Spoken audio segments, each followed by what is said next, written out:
days. And normally we would be shivering Yes. in Utah, Yes. where folks are gathered for the Sundance Film Festival, but they're not gathered there for the Sundance Film Festival. I'm No. sure some people are there, minding the store, but it's a virtual. I don't know that many are. I'll be Yeah. honest with you. Almost everybody I know is here. And they held out.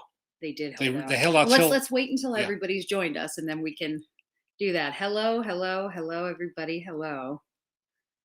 Well, we're happy not to be freezing our tootsies at the moment. I disagree. I would rather be there. I'd rather. But also, I love the cold. You know that. I love the snow and I love the cold. Yeah. It is my happy place. Go east, young woman. Yeah. Yeah. It's a reason I married a British person. I like to be in the rain. I love weather. I love me some weather. Let's see. Yep, everyone's working. That's always exciting. Good. And we don't take that for granted. I do not. Well, you had trouble this morning with technologies. Yes, I joined or attempted to join. Yes. Ben Modell and Steve Massa on their weekly Sunday silent film screening, and I think I did for a little bit, for a little while via Skype, which was a workaround for the other technology. Yeah, technology. Whenever you need it to work. And that's, we've been doing our interviews for our podcast via Zoom. And every now and then, especially depending on who you're talking to, it just, nothing works. And they'll keep crashing and you'll be and trying to have a conversation, a cohesive conversation, when everything keeps crashing is pretty annoying. Yeah.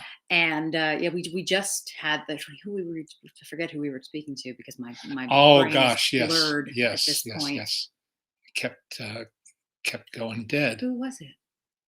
My brain is going dead. Yeah, I don't even remember. Yeah. Oh, it was Ernest Dickerson. There you go, Ernest Dickerson. Well done. We just interviewed Ernest Dickerson and miles from here, just here in Los Angeles. It would have been easier to just do it in person.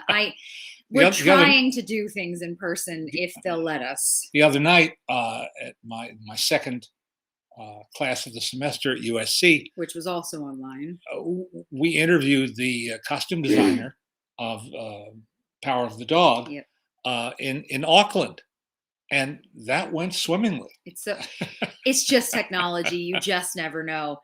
Yes, thank you all so much for your concern last week. It's funny to me because you have to understand that when you have certain kinds of illnesses, especially chronic illnesses, it's just normal to have a flare. It's normal to find yourself sort of unable to function.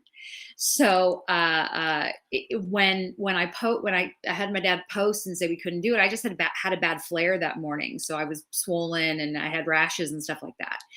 And I got texts from friends saying, praying for you. And I was like, oh God, no, I'm okay. I'm okay. It's just uncomfortable. People are so used to you battling all that. Yeah. But I think and getting, pushing through. Yeah. Sometimes you just can't. But yeah, that's just sort of how most autoimmune diseases work, is that you have bad days and good days, and sometimes bad hours and good hours. I'll wake up completely flared up, meaning that I have rashes across my chest and my face, and I'll be swollen and all that kind of stuff. And then a few years later, it can fade, or I can be having a great day, and then out of nowhere, everything just goes cockamamie. But yeah, thank you all so much for your concern. Yes, but I promise you, I'm all right. It just happens. It just sort of is what it is. We were very touched and appreciative. But it was funny to get texts from friends just going, "Are you okay?" And I was like, "Yeah, you've known me forever. You know that. You know me. You know this happens to me all the time." But yeah, again, nice to have people concerned as opposed to saying, "Good, I'm glad you're suffering." Which Jimmy? Or I don't care. Someone is asking about the Jimmy Durante piece behind us. I don't see a Jimmy Durante piece. Oh, can you see? Oh, you know what it is? Are you seeing up here, huh? The Instagram camera, you can see the Jimmy Durante Milk of Magnesia ad. That's up. The other two, these two cameras Yeah, these two can't see horizontal it. cameras can't They see can't see up there. But yeah, it's an ad for Milk of Magnesia that Jimmy for Durante. his radio show, which sponsored his late 1940s Yeah, radio show. obviously. Of course, it's Jimmy Durante advertising Milk of Magnesia. What of it? Uh, it's yes, we have lots of cool and weird and funny things all around the house. They are cool. They are cool and they are funny. They are funny, and sometimes they're weird. Yeah. Oh yes. Well, this week, obviously, as Jonathan's asking about Louis Anderson, I met him once, and he could not have been nicer. And uh, everyone seems to say the same thing. He was just a gem of a guy. I just listened. Mark Maron Yeah. posted two of his earlier conversations with Louis on his podcast, and I'm almost done with the first of the two. He's just great to listen to. Yeah. He's doing it a long time. Yeah. And he was in it with a lot of the comedians of that have passed away, but also today a lot of folks that are working, they really look up to him. So it's and sad. then he had that wonderful I don't know if you call it a break, but he got cast in the TV show Baskets. Yeah, they're saying like a second act kind of a thing. It is. Except for him, it wasn't a second act because he was doing his mother. He always impersonated his mother's voice and her cadence, and only he hadn't done it in drag before. Yeah. And then, yes, Meatloaf. Well, I worked with Meatloaf. How many people can just off the top of their heads? I worked with Meatloaf. Yeah.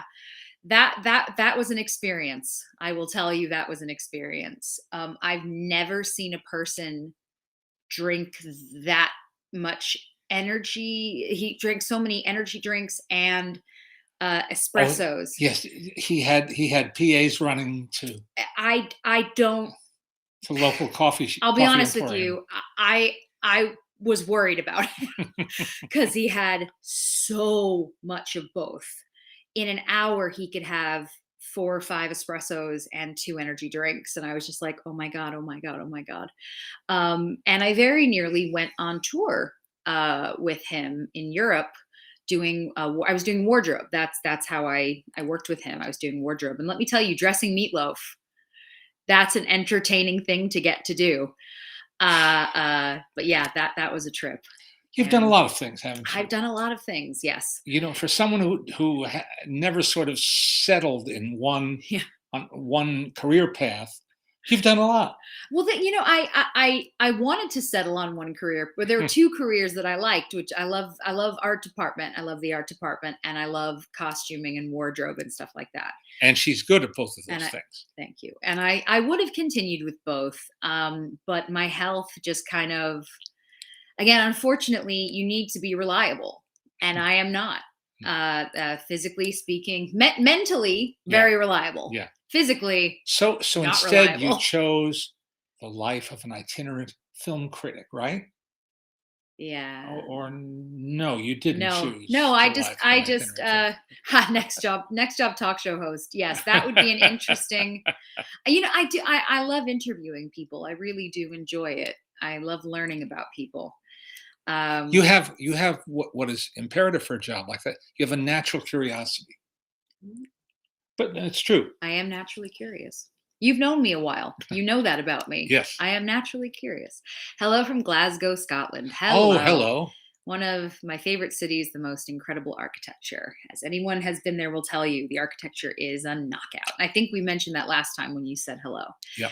Happy 79th anniversary to Casablanca, released on this date. Your favorite film. Well, yeah. Let's see. Is it possible to keep the Leonard Maltin movie guide going via crowdfunding, online only version, subscription service? That is a really interesting thought. It is such an undertaking, but I also would love it to come back. It's just the truth. I love the book. I miss the book. I miss working on the book. some of those things are true for me too. I mean, you did it for 46 years. Yeah. So, so I may have a different mindset about that. Yeah. Yeah. No, But, I miss the book being there. Yeah. That's for sure. Yeah. I miss having it to show off. I miss having it to look up things. Yeah. Yeah. I can't remember everything. No. It'd be, sometimes did I see that? Yeah, I saw that film. I wrote it up. Yeah. Yeah. No, I would bring the book back. I miss it, and I really loved working on it. But I also understand that 46 years for him is a long time to do something. But you do still write movie reviews. Yes. And they are on the website. So And, there's that, which works. And as I say, I enjoy. I've always enjoyed having something that I researched, that I checked out, that I know I checked out, so that the spelling of this actor's name, Yeah. Oh, yeah. or that the country of origin of this film, Yeah. all of those kind of details. That I supervise those details, Yeah. getting into print, and Yeah. I stand by them. Not that we didn't make mistakes. Everybody makes mistakes, but no. Oh man, doing the book was all encompassing. As I say, it was my whole life. I mean, you did the book my entire life. The book's older than I am, but it was. I think what I miss most now is the sleuthing aspect. Yep. Which was you'd be watching a movie you hadn't seen in a while, and you'd see, oh my gosh, this is this actor is in this, and you check the book and you go, they're not in the cast list. We don't have so and so in the cast list. We can add them in. Yeah, that because was really they weren't exciting. known. Because they weren't known when the film came out. Yeah. And I love that. I do. I love all the sleuthing. I love finding stuff. It's fun. Yeah. Have you ever tabulated how many different films you've reviewed over the many years? No. A lot. I used to keep careful notes of every film. Then I found that it was almost as much, if not more, work to do that than it was to watch the movies. And and I was discouraged from continuing on that task, that lifelong task. It's funny. Are there many movies you haven't seen? Oh, of course. Yeah. I just won't tell. Yeah. No, I think. I mean, there was a point when things were really busy where you saw at least one movie every day. Yeah. At least. And there were some days when I saw 3. Yeah. And that was pretty consistent. Hi, Tony, UK new fan here. Where in the UK are you, Tony? And Quentin says, greetings from Rome. Ooh. Buongiorno. Hello. Thank you so much for joining us. I think. Excuse me. Then, just to be clear to the newcomers, I'm Leonard Maltin. This is my daughter, Jessie. Not wife. Something I clear up a lot on the internet. Not wife. That's just weird. Oh, you're in Sheffield, Tony. We were just talking about my friend is visiting. My husband is from Manchester, and several of my best friends live in Sheffield. And my husband worked at the Crucible for years doing theater stuff there. So yeah, Sheffield is a great place. And you guys have just gotten some snow, which again, I'm very, very jealous of. Greetings from Prague. Hello in Prague. Beautiful Prague. Name a film that you are embarrassed you've never seen. I'm too embarrassed. Those tend to be like some of the biblical epics of the 50s and 60s that I refuse to watch on a TV set. Yeah. So I'm still waiting. I'm 71 and I'm still waiting for a good opportunity to see them, on a screen properly, rather than, shortchange myself. That's wild. Oh, Liam is all the best from Liam in Dublin, Ireland. Dublin, another incredible city. Ireland, one of my favorite places to be. Absolutely stunning, and some of the very best people. And great films have come out. And Dublin has a really good film school and a film festival that I'm dying to go to. I'll tell you what I miss most, absolutely, with the whole pandemic. I missed film festivals. A few of you have asked about Sundance and if we're participating virtually, and we aren't. It's a weird thing because it wasn't supposed to be virtual. I mean, and they waited till the 11th hour. With all good intentions. Yeah. They really wanted to, fight the domino effect of everyone saying, "Oh, we give up. We're going virtual," because they've had to do that now for what 2 years. Yeah. Well, this is the second year. Yeah. It just sucks. We basically, what Sundance initially did, they had made an announcement at the beginning of January saying that what they were going to do is make sure that everybody had to be triple vaxxed, and you couldn't eat or drink in the theaters. Yeah. That's what they were going to do. And then really just as late as they could hold it, then they announced that it was going to be all virtual. So we didn't get credentials because we weren't going. Yeah. We weren't going to Sundance this year. And so no, but a friend of mine is trying to hook it up so that I can see at least some of the films, because it's always really interesting to see all of the buzz and what people are getting into, and who they're excited about. Lena Dunham's movie just premiered, and it's gotten some very mixed responses. So I'm always really interested. Mm-hmm. I love that. But yeah, I miss film festivals very, very, very, very much, and I cannot wait to be back at one. Man, oh man. Greetings from snowy, icy Norway. Well, we got to do a cruise through the fjords several years ago, and it was breathtaking. Yep. Absolutely breathtaking. Yes.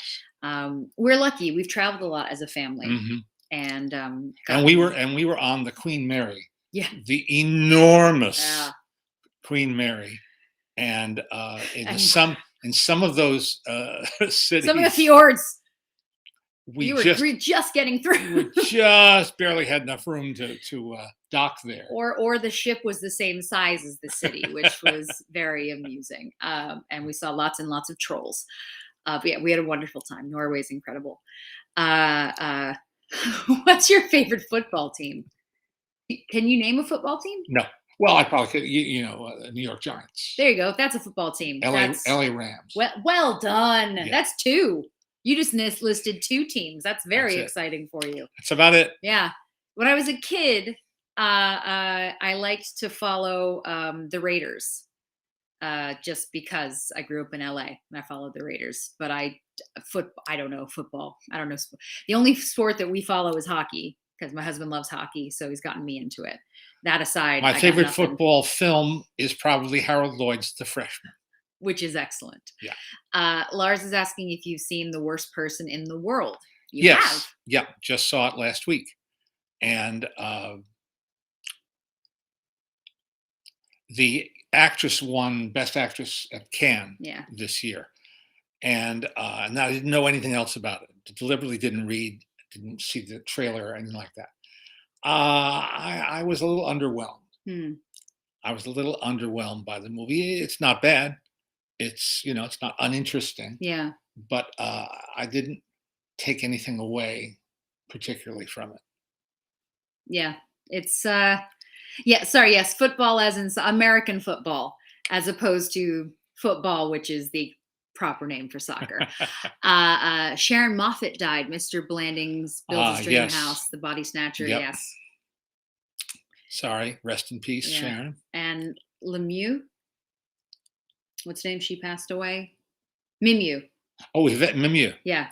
Oh well, she passed away. If you're a baby boomer like me, then you saw The Time Machine with Rod Taylor when it came out, and she was the beautiful leading lady, and didn't have that many great parts, but that was one of her better roles. She was married for 13 years to Stanley Donen,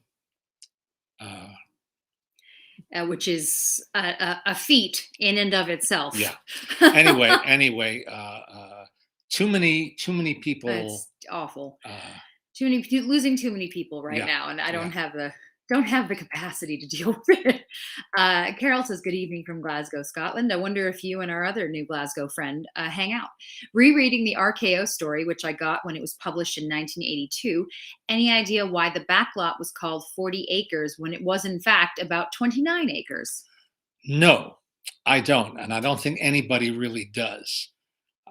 It's just probably an example, yet another example of Hollywood exaggeration. Yeah. Rounding up. We like to say, yeah, print the legend Yeah. is definitely one of those. Rounding up. Have you seen the book about 40 acres that Ron Howard wrote the intro to? Because that's where they shot the Andy Griffith Show. And if you haven't, it's a good book. You should check it out. Do you think Light in the Piazza was bad? Did they do a film version? Yeah. Yeah, they did, huh? Yeah. Of the original material before it was turned into a Broadway musical. I've seen the musical. Did you see the film?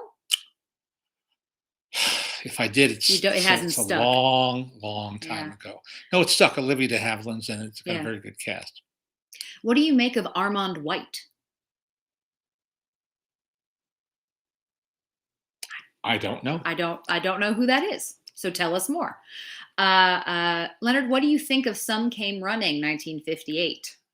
Oh, I just watched I can't turn it off. It's on TCM with some regularity.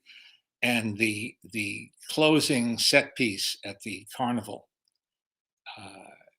with Frank Sinatra, Dean Martin, Shirley MacLaine is and directed, beautifully shot and composed, directed by Vincent Minnelli on a location in the Midwest, is very compelling. Very compelling. And I kind of like the film. Yeah. I have friends who are Minnelli fanatics who love the film and love that climax. I love that. The fellow is saying that it deserves a Criterion. You want to get the Criterion treatment. Yeah. Always possible. Yep. You never know. God, Criterion doesn't stop. So we watched the Criterion this last night. Yeah. Your mother and I didn't know what we were in the mood for, and I said, let's see what's come in recent times. And we watched Warren Beatty in The Parallax View, Alan Pakula's film, 1974, which was one of several political conspiracy films to come out, Executive Action to come out the year before, and there was one other that I can't remember that came out around this time. Anyhow, it holds up very well. Written by David Giler and Lorenzo Semple Jr., the very prolific Lorenzo Semple Jr. And it's still a good movie. It's dangerous to revisit things sometimes because they may not hold up the way you want them to. And there's a good interview with Pakula, but there's also a very good interview with Gordon Willis, cinematographer who shot it and who had seen it recently and was able to comment from a contemporary perspective as well as remembering. Matthew says that he saw Jockey. He read your review and then listened to our episode with Clifton Collins Jr. and he says, worthwhile. I'm so glad you liked it. Jockey is a film that made a splash last year at Sundance and then hit several other film festivals. Clifton Collins Jr., if you don't know his name, look him up. He is, I think you'll recognize his face when you see him. Likely you'll know him on sight. He is so talented and dedicated. He loves Hollywood and the history. And his grandfather was a fellow named Pedro Gonzalez. And he spent a lot of time with his grandfather and he's very proud of him. It's just an interesting story all the way around. Yeah. And this is a lead role for him, a real lead role. Yes, a rare leading role. He's one of those most valuable player type, supporting actors. He was so good in Capote. He was. Oh yeah. So good he's good in everything. He's just incredibly talented and also lovely. And I'm happy for him because he's in Nightmare Alley, which is also out. Yep. Someone asked before, are you interested in seeing Nightmare Alley in black and white? No, I'm not interested in seeing the new film in black and white because it was designed for color. Yeah. And such colors. It's beautiful. But this one of the things, I made a list of things not to forget to talk about today. Sure. One of them is yesterday, the LA Times printed an open letter from Martin Scorsese to the movie-going public, urging them to go see Nightmare Alley in a theater and to support Guillermo and to support filmmakers like Guillermo by supporting their movies. Yeah. Well, they just announced that it's going to come out as I think it's HBO Max. It's going to come out on HBO Max in a month, I think. It's HBO Max? I think so. No. No? Well, I think so. Let me anyway. Go ahead. The new Nightmare Alley. I mean, the old Nightmare Alley is very much worth seeing too, and they don't cancel each other out, because though the skeleton of the storyline is from the same. Yeah, in February it's coming to HBO Max and Hulu.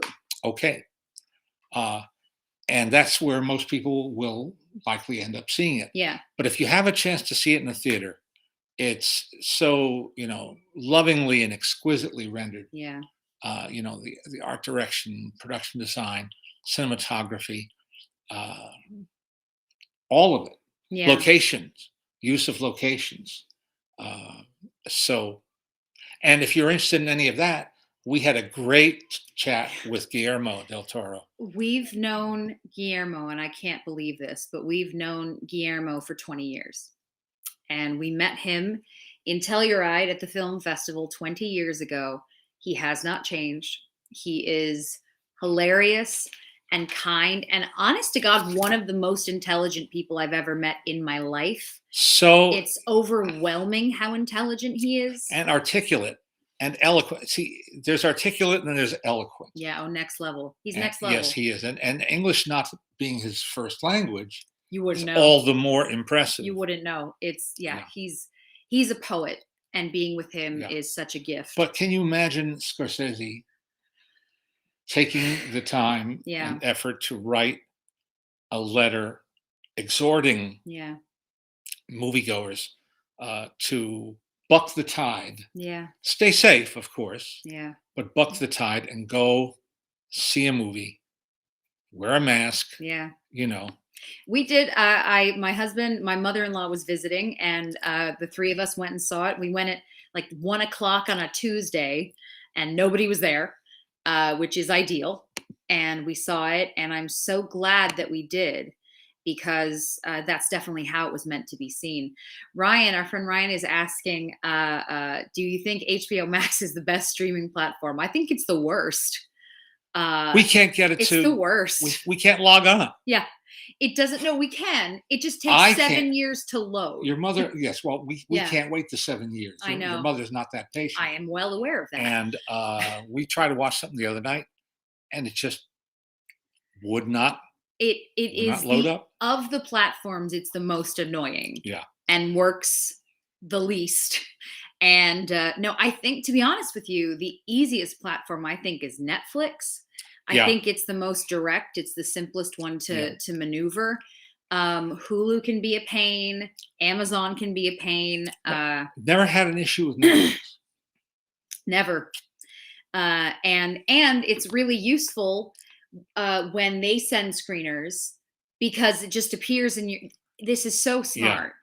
It appears. No, it might be the device you're using. You would think, but this happens to all my friends too. It's the same thing. It drives everybody nuts, and it's really funny when everybody's trying to use HBO Max when something has premiered, and people just lose their minds. So yeah, can't stand it. But it is what it is. Also, yesterday I think day before yesterday, I got an open letter from being on a press and media mailing list from Bong Joon-ho. Promoting the new movie Flea, which is an awards contender. Yes. It's an awards contender in the animation category and in the documentary category. Which is a big deal. Careful. Knocking the thing. Sorry. Which is a big deal. Yeah. Because it is a documentary story. It's not a fictional story, but it's told through the medium of animation. If you just watch the trailer, it's really intriguing. And that's Flea, Flee, not the little critter. And it's fascinating. And yeah, I'm so glad he did that. That's the thing, is I think a lot of, obviously, one of the main questions people have been asking for what is now 2 years is, what do we think is going to happen to movies? What do we think is going to, do we think they're going to fade away? And obviously, this has been a conversation in general because Yeah. of streaming, pardon me, but the pandemic has just made everything go kablooey. I think that I think that movie theaters will always exist, because there's just nothing like it. Going to a movie, sitting in a theater, there is no substitute for that. Yeah. And there's no substitute for movie popcorn. I don't know why that is. Yeah. But, it's funny, but it's true. But no, I think people will always want to go. I understand how hard it is right now. And I also understand. Oh, yes. And I understand people who are literally scared to go out. Yeah. I mean, you guys have barely gone to the movies. Yeah. It's barely. Yeah. I don't know. Actually, has mommy been? I think she's went to one a few months ago. Well, we went to the West Side Story screening. Yeah. On the Fox lot. Yeah. But that's one of the only ones that she's. Yeah. Yeah. So they say, I respect everyone's feelings and choices right now. Yeah. So we're not being flippant about that. No. But I do recommend, if you can, find off times. Yeah, go off hours if you can. Yeah, and treat yourself, because it just feels nice to do something like you used to do. Yeah. Here's an interesting statistic I read this week, and I've read this kind of number before. Everyone's talking about physical media being dead. That's it. Nobody wants to bother with discs anymore. We watched the Criterion Blu-ray last night. We still bother with discs. Well, we're not alone. Netflix still makes $200 million every year from the rental of Blu-rays and DVDs. $200 million a year, and now it's down. It was $400 million in 2018. So now it's only 200 million. Only 200 million. How would you like to have a failure in business that nets $200 million? Well, you remember when we another interview we did for our podcast was with Ted Sarandos, and he one of the people who runs Netflix. Yeah, and a huge movie buff, and he told us then that people still get physical DVDs and stuff like that. And a lot of my friends are collectors. A lot of your friends are collectors. Well, sure, it's a big deal to physically have something. And that way you're not waiting for something to load. Yeah, no, it's just yours. Or waiting to see if a link will work. Plus, there's something about just owning, having something, Well, and of course, I'm of a different generation than, books are lined, our shelves are lined with books. I still have my LPs on vinyl. Yeah. I have the collecting bug, which is a form of disease, but I still have 2 laser discs. 3 laser discs. Yeah. Just want to say, you've gotten some lovely comments on your shirt, your Cinerama shirt. I got you this one. There's never a bad time. No. Never a bad time for a Cinerama shirt. No, indeed. I want to recommend a YouTube.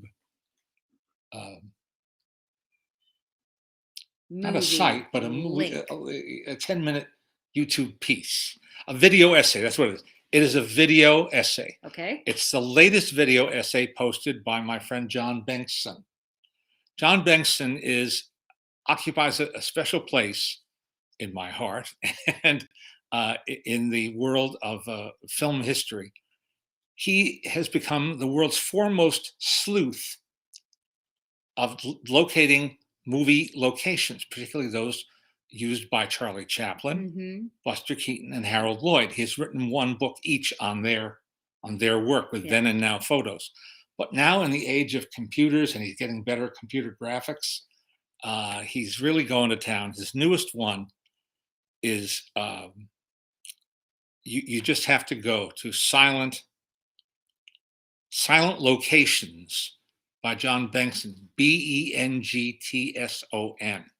People want to invert 2 of those letters, but it's Bengtson, Bengtson. Bengtson. Bengtson. Bengtson. Silent Locations. It's the newest one. He has 5, I think, posted. All of them worthwhile, but the newest one is the most sophisticated visually. It's about Buster Keaton's original studio, which was at the corner of 2 minor streets south of Santa Monica Boulevard in the Cahuenga area, Eleanor and Lillian. Mm-hmm. And there's now a plaque, and there was a whole ceremony several years ago to put proper signage, identification and signage at this historic place. But how did Buster use this studio? Now you can see for yourself, and I mean see, with overlays of moving footage, overlays of stills, graphic moves. Mm-hmm. It is fantastic. And it is scored on piano by the very talented Frederick Hodges. And the music helps create a mood, because this is kind of, it's almost mystical. It's not quite real. Mm-hmm. And yet it was real. It happened. The immortal film footage, by which I mean that will live forever, mm-hmm. was shot on this humble plot of land, and they made versatile and ingenious use of the environment. Mm. You got to see this, folks. You really do. Looking at your squirrels to the nuts. Yes. Another subject. I just looked down. Oh dear. Oh dear. Mabel. Goddamn. Sorry. My friend is staying with us, and she just came home, and the dogs are announcing her arrival. Yeah. You're fine, Dan. Don't worry. I discovered something, stumbled onto something, to be more accurate, that I featured on my website the other day.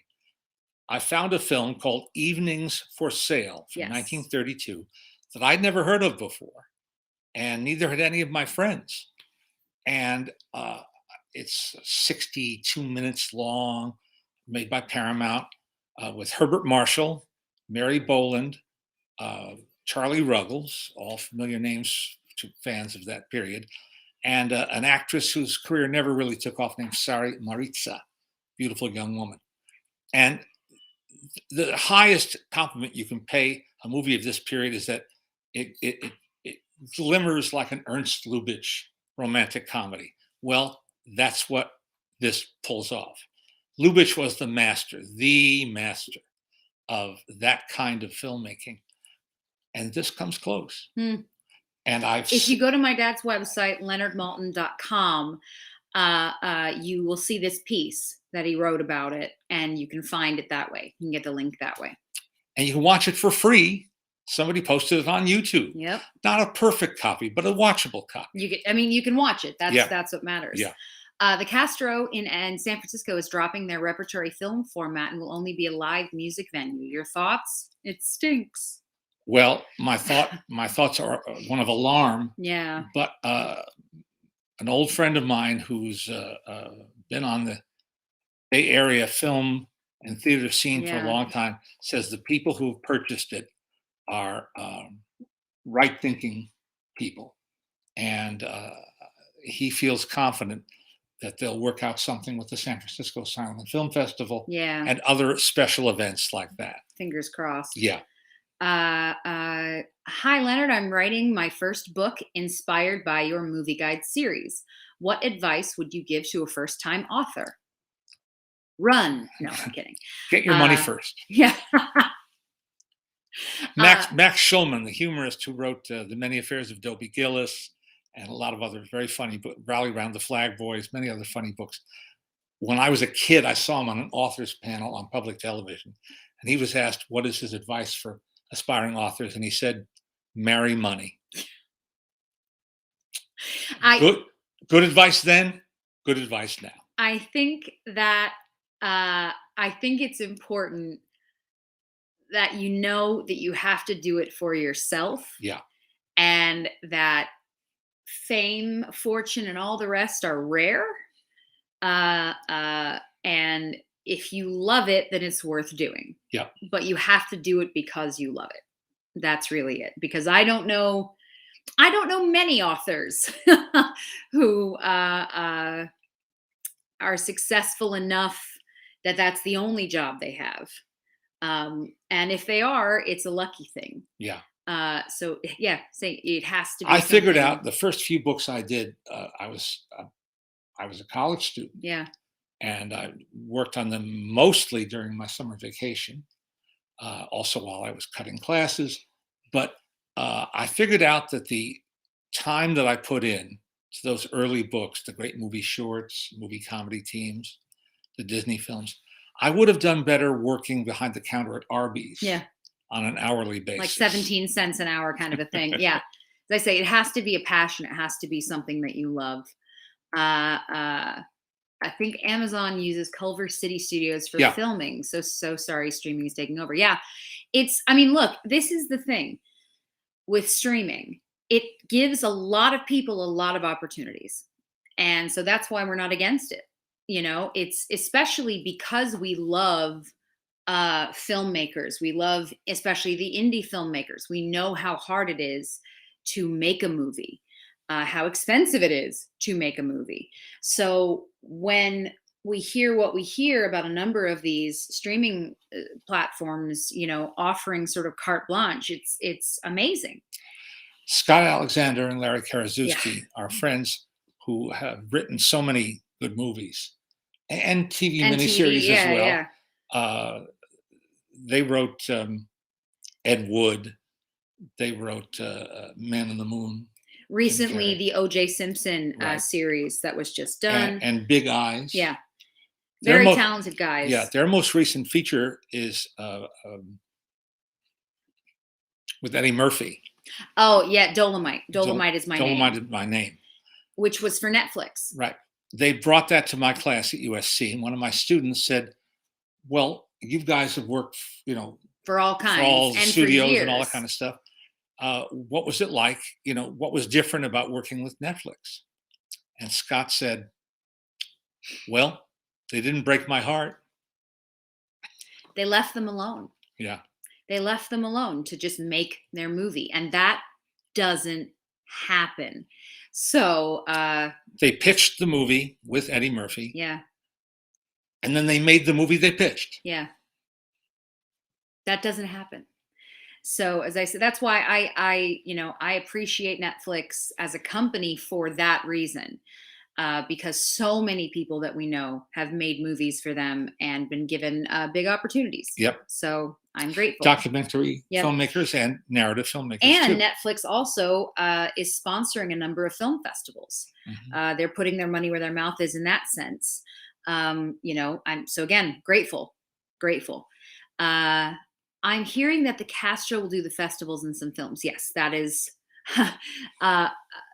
not just live events as first thought. The organ will be in place as well. Well, that is what is important, is that beautiful organ doesn't move. Physical media isn't dead. No. That is very important to remember. And it's so funny that there are articles being written about it when we know so many people who are still diehard collectors.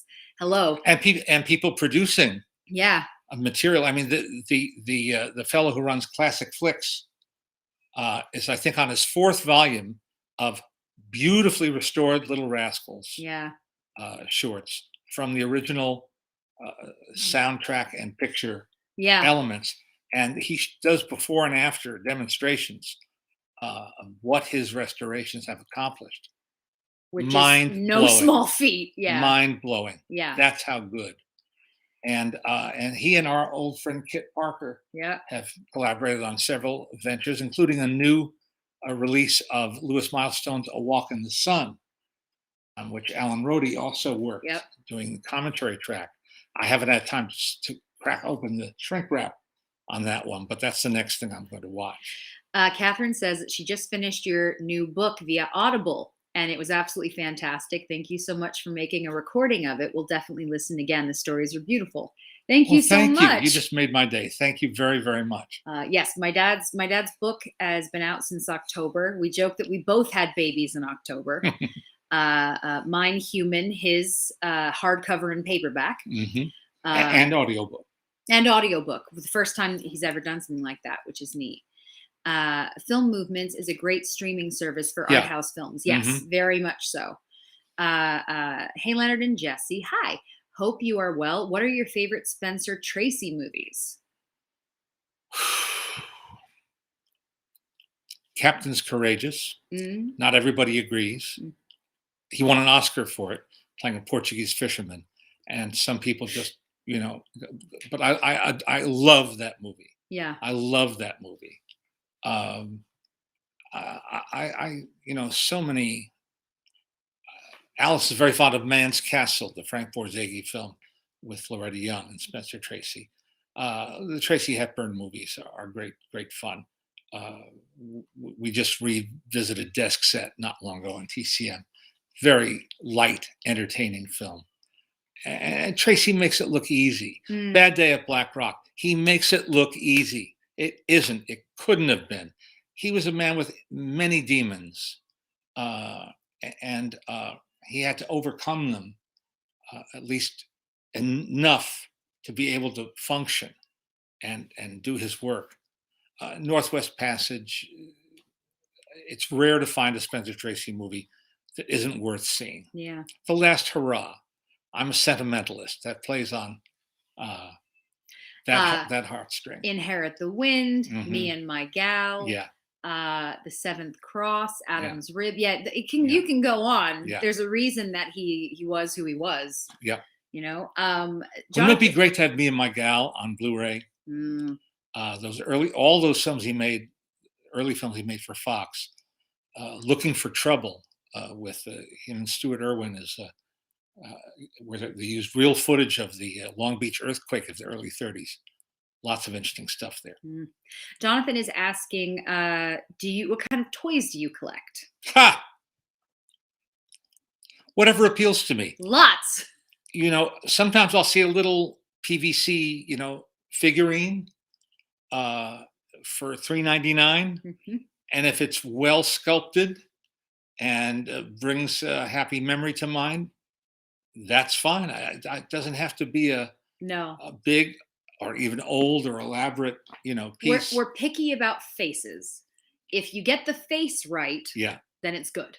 And it doesn't matter if it's a McDonald's toy or anything else. You have so many toys around the house. Yeah. So many toys around the house. Yeah.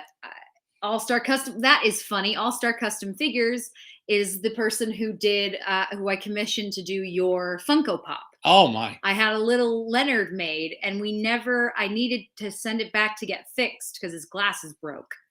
And I've completely forgotten to do that because of everything. But yeah, I have I call him Lil Leonard and he's adorable. Anyway, you have just all kinds. It makes you smile. I think that is our criteria in this house. Does it make you smile? Yes. Then, there you go. It passes muster. Yeah, no, it is. He's saying it's funny to jump in and see you talking about figures. That is so funny because it's perfect. Wow, you got a Funko Pop. No, I had one made. I made a little Leonard. No, I wish Funko would come up with. That would be great if Funko decided. Let me see. I want to go through your questions, guys. I'm a teacher and currently doing a Wizard of Oz unit to discuss concepts of courage, finding our kind hearts, and using our brains with friends. Do you have a film that you like to use as a reference for a topic with your older students? I've never been given that opportunity or challenge. And it is an interesting one, and I value what you're doing very much. I've never had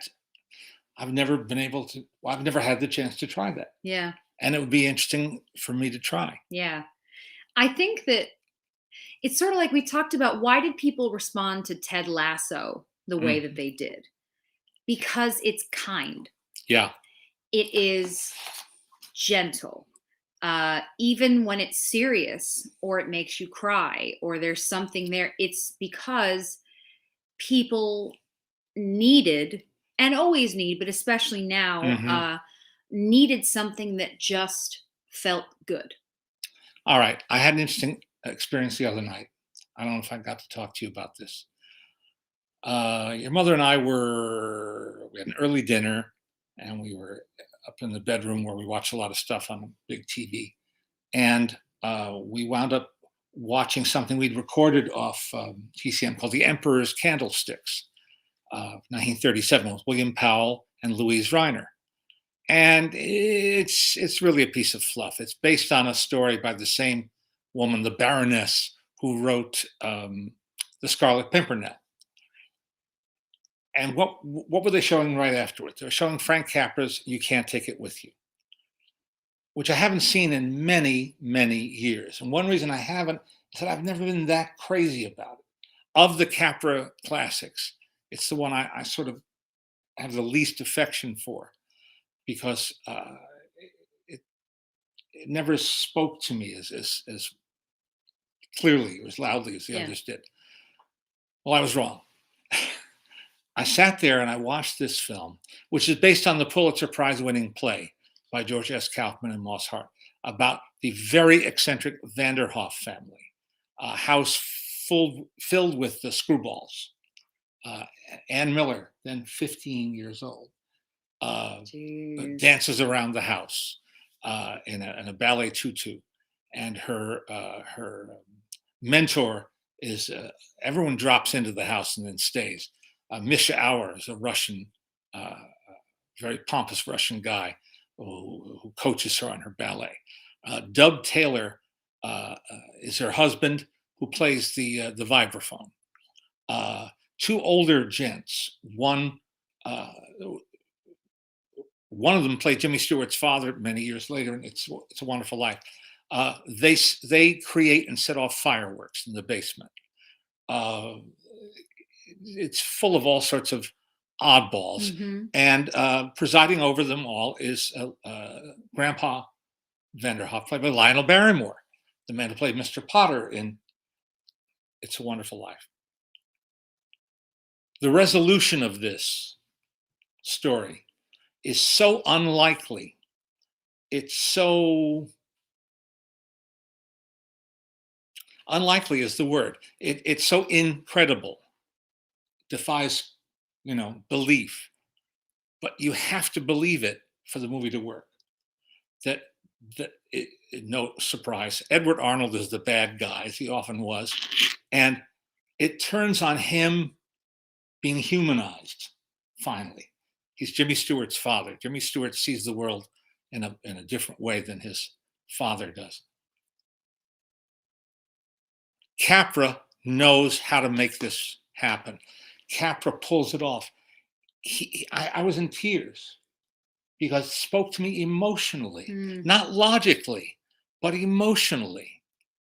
And that's why he was such a master. Yes, Robert Riskin, his partner who wrote the screenplays and won Oscars and deserved them, was great too. They were a great partnership.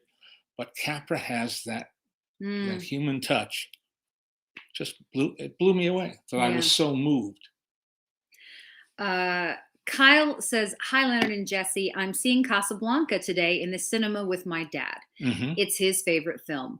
What is a fun film experience that you guys will always remember sharing together?" Oh, Jesus. We've had some. Mighty Ducks 2.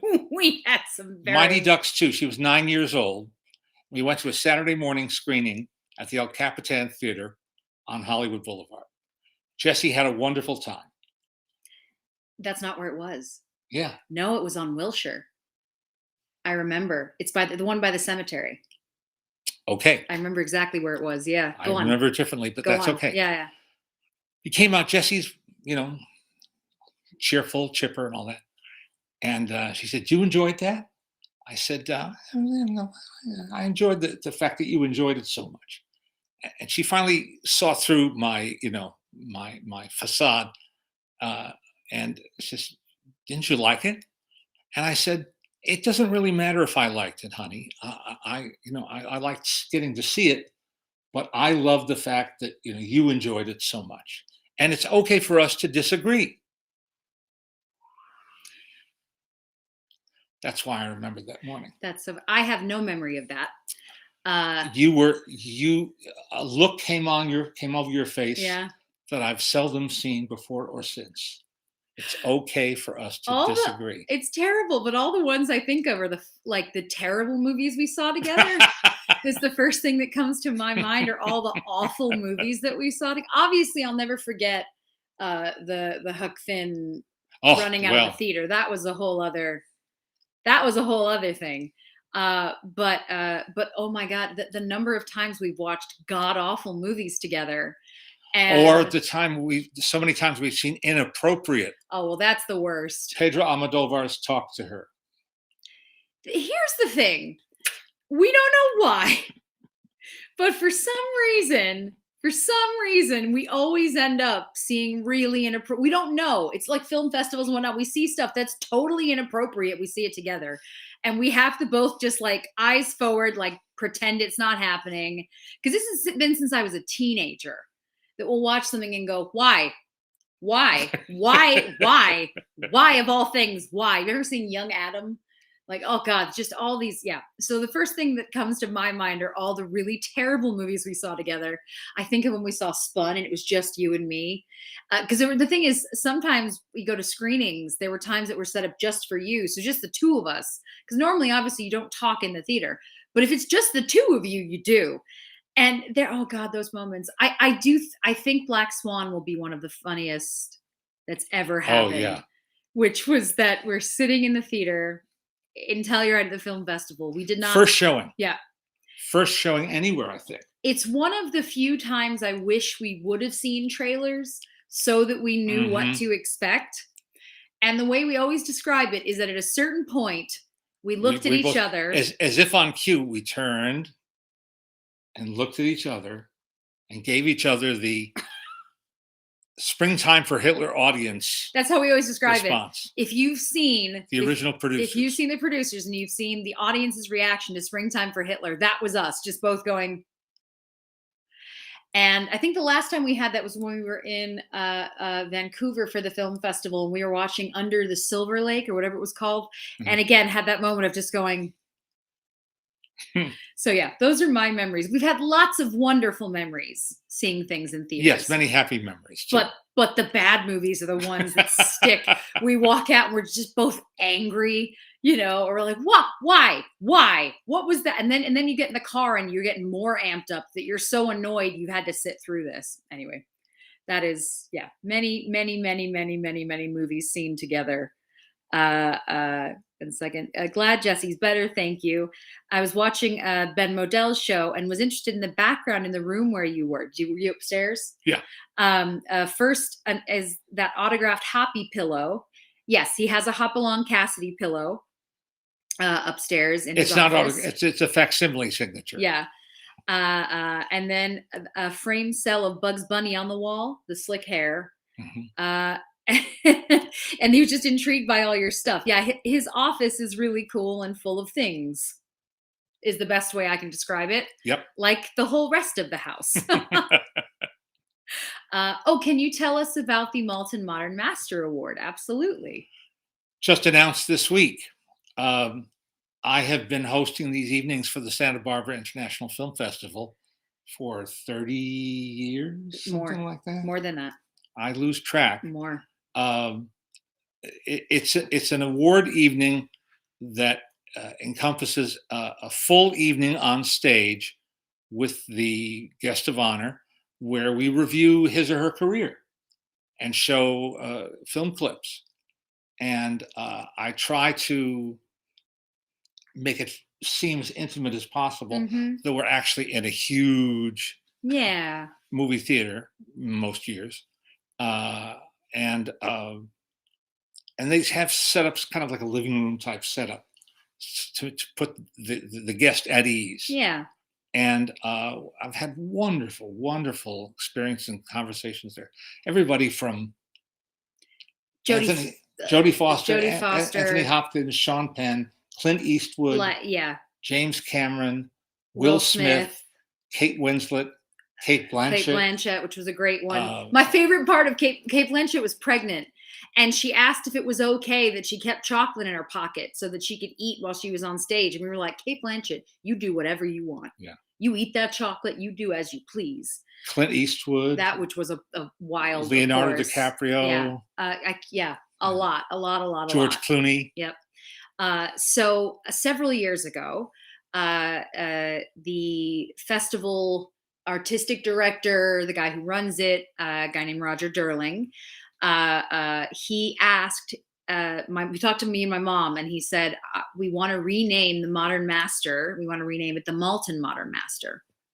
And very flattering. As a surprise for Leonard. And so my mom and I had to not tell him for weeks leading up to this. And then on the night Roger went out on stage and announced it and said, Leonard, this is now going to be called the Maltin Modern Master, which is so cool. And so since then, it was Michael Keaton got the Maltin Modern Master, Johnny Depp, Denzel Washington, Glenn Close, Bill Murray. I think that's all of them. I think that's all of them. And then this year they just announced who's going to be getting it. And my dad does not control who it goes to. It's just in his name, and he's the one that does the evening. Yeah, and if I weren't an admirer, it has to be someone that you like. But yeah, so this year it's going to be Nicole Kidman and Javier Bardem. The first time they've done two, and that will, fingers crossed, be happening in person. Because last year he had to do Bill. It was so disappointing because last year was Bill Murray. I would have killed to sit there and watch you two together on stage, my dad and Bill Murray, but instead it was virtual, which was no fun. Well, it was still fun to talk to Bill. It was still fun to talk to Bill, but I just really I'm really sad that wasn't in person. But yeah, so this year, in theory, it will be, and it'll be in March.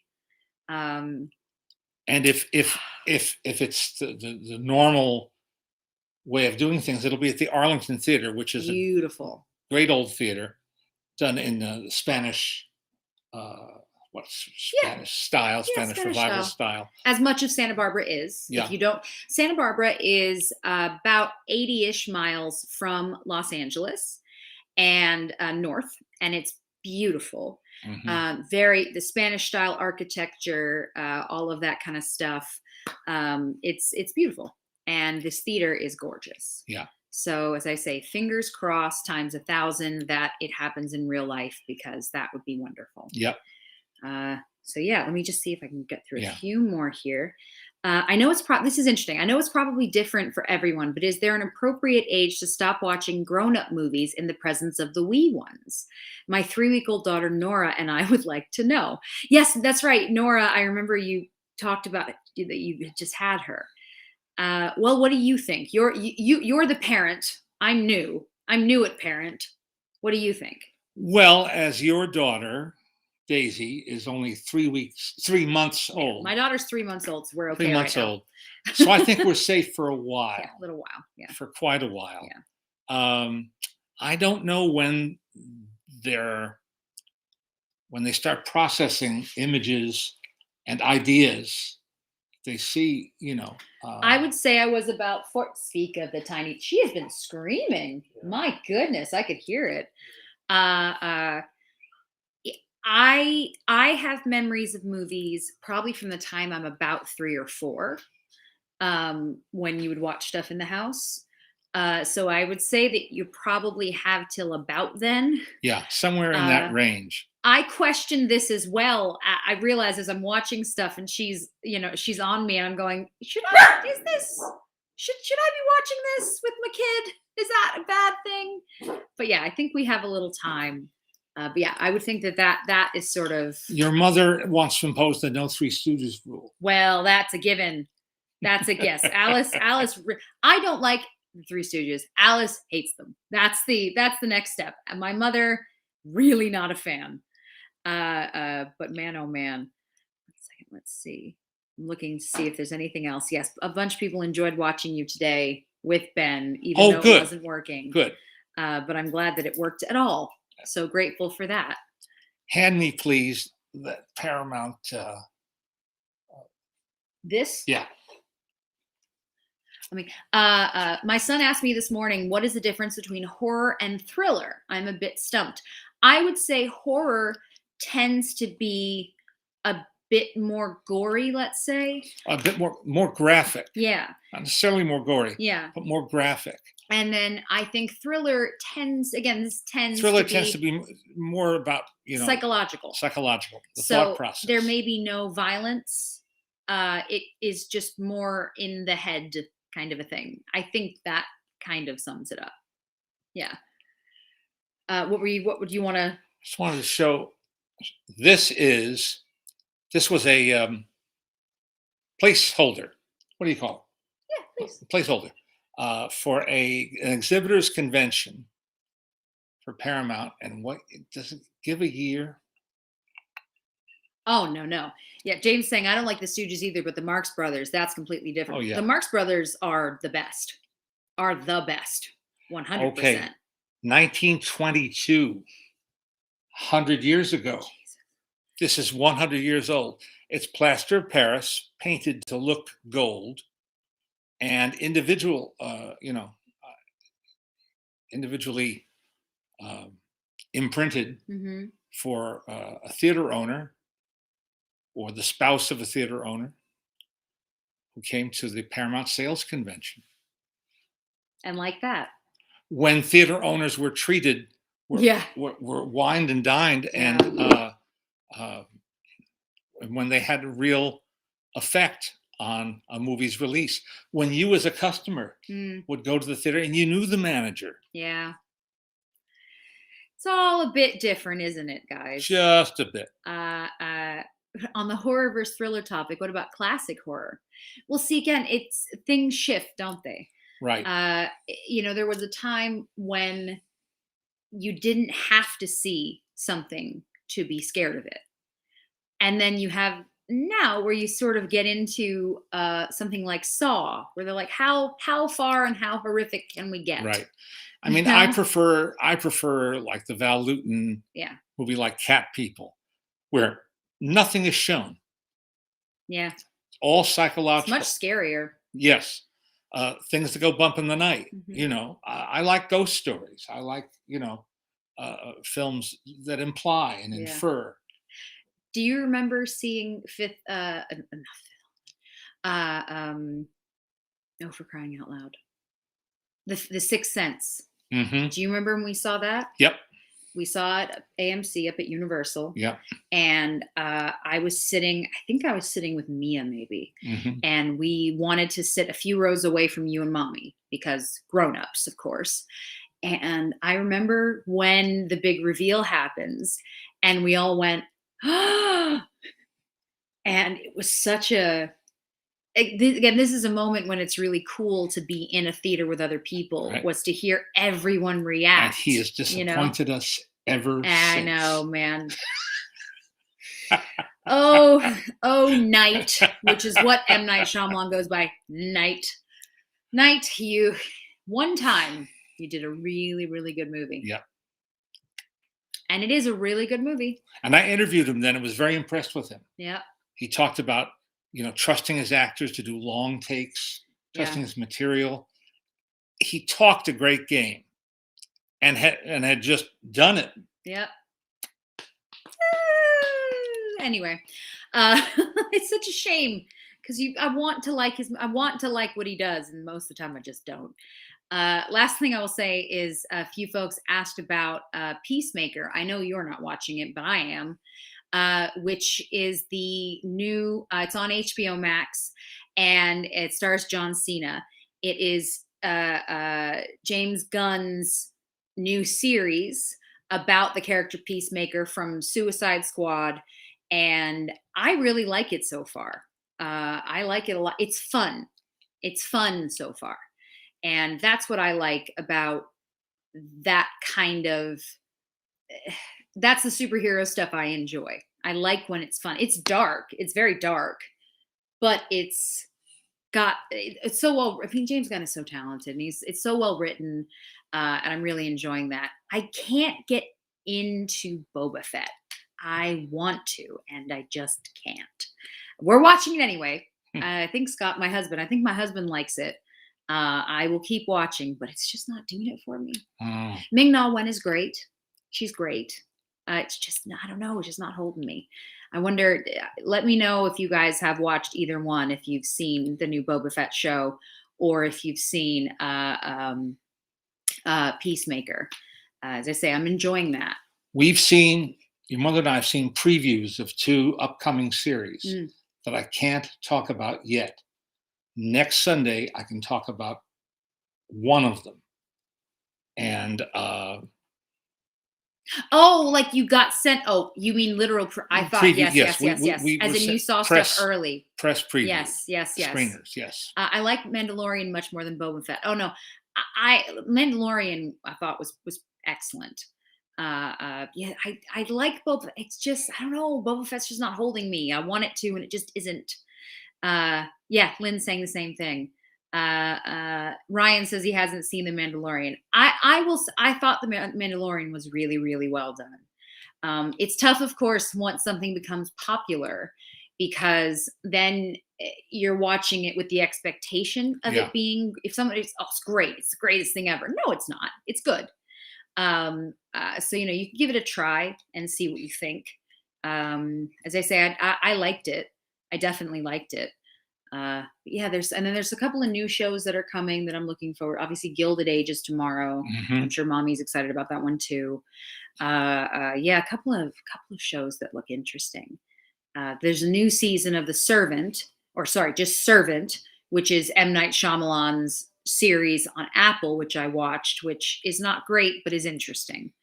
Some stuff, as long as it's interesting, you kind of get into it. Did anybody watch Yellow Jackets?